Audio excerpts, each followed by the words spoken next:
Liewe familie, ons is in Romeine, ons bid deur hierdie wonderbaarlike boek en ons is in Romeine 12 vandag en ons wil vir julle vra sommer net om saam met ons te bly bid en ons bid dat die Here ook iets wonderliks in ons lewens sal doen.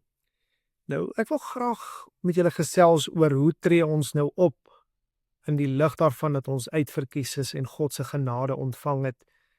Maar ons praat baie keer sommer net van die indikatief en die imperatief. Dis moeilike woorde, kom ek verduidelik hulle net. Die indikatief gaan oor die appel. Met ander woorde, ek besef God het my gered. Hy het my gered uit sy genade. Hy het my so lief gehad dat hy self sy seun aan die kruis oorgegee het vir my en my sonde. Ek verstaan dat dit iets aan my lewe doen. Maar dan kom die tweede gedeelte en dis die imperatief. Hoe leef ek nou vanuit daardie realiteit? Wat is my reaksie op dit? In Romeine 12, vandag spesifiek vers 1 tot 12, help vir ons om iets raak te sien van my lewe kan daarom nie dieselfde lyk voor Jesus en na Jesus. As ek die vorige 11 hoofstukke gelees het en ek is nog maar presies dieselfde mens, dan het Christus se sterwe geen waarde nie. Inteendeel, ons praat van die possession of faith, en dan praat ons ook van 'n profession of faith. Nie almal wat vir my sê, Here, Here sal in die koninkryk ingaan nie. Selfs die bose weet wie Jesus het. Hulle het 'n profession of faith. Maar wanneer ons praat van 'n possession of faith, dan beteken ons dit het my siel diep ingedrang. Ek het die lewende Christus ontmoet, ek bekeer my en my lewe kan nooit weer dieselfde wees nie. En wanneer Paulus vandag vir ons skryf, dan help hy ons om te besef wat verander. Die eerste is my gedagtes vernuwe en ek gee myself aan God en ek bedink die goeders wat vir God aanneemlik is, om heilig en onberispelik voor hom te wees. Ek wil nie meer aan hierdie wêreld gelyk wees nie, inteendeel ek haat dit. Ek lewe vir Christus en vir sy koninkryk.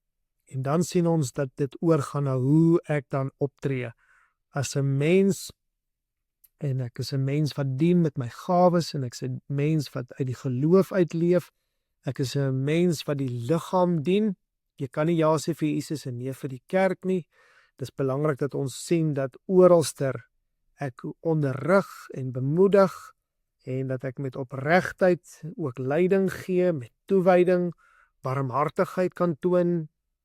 Dit is die vrug van God se gees in my. En dan veral die lakmoestoets is ek lief. Die opsomming van die wet en die profete, jy moet die Here God lief en jou naaste soos jouself. En dit help veel, ons het die liefde van Christus ervaar, maar daar is geen liefde vir ons naaste nie. So kom ons bid in hierdie dag ook, dat Heilige God ons sal help, om soos mense van die nuwe koninkryk te leef. Here Jesus, baie dankie dat ons eerstens mag bid, dat U ons gedagtes verander. Help ons om weg te beweeg van ons vleeslike bestaan, waar alles gaan oor me, myself en I, en my behoeftes, en my wêreld, en my koninkryk, en my naam, en my wil. Here, help vir ons om eerder oor te beweeg na U koninkryk, en U heilige naam, en U heilige wil. Help vir ons om dieselfde gesindheid te hê van Jesus, wat gelewe het vir die wil van die Vader, en seker gemaak het dat elke woord en elke daad belyn het met die wil van die Vader. Leer ons om so te lewe, Here. En so wil ons vra, Here, dat U ook vir ons die diensgestalte mag gee van 'n dienskneg. Mag ons leer om soos Jesus voete te was, om soos Jesus diensbaar te wees, om nie eer te soek nie, Here, maar om U die eer te gee. En mag liefde, ware liefde vir U en ware liefde vir ons naaste, mag dit vanuit ons binneste voortvloei, juis omdat die liefde van die kruis ons daarvan oortuig het. Juis omdat onteenseglik die kruis as bewys van U liefde staan vir alle ewigheid. Mag ons lewens nou verander voor U, ons heilige God en Hemelse Vader. Amen.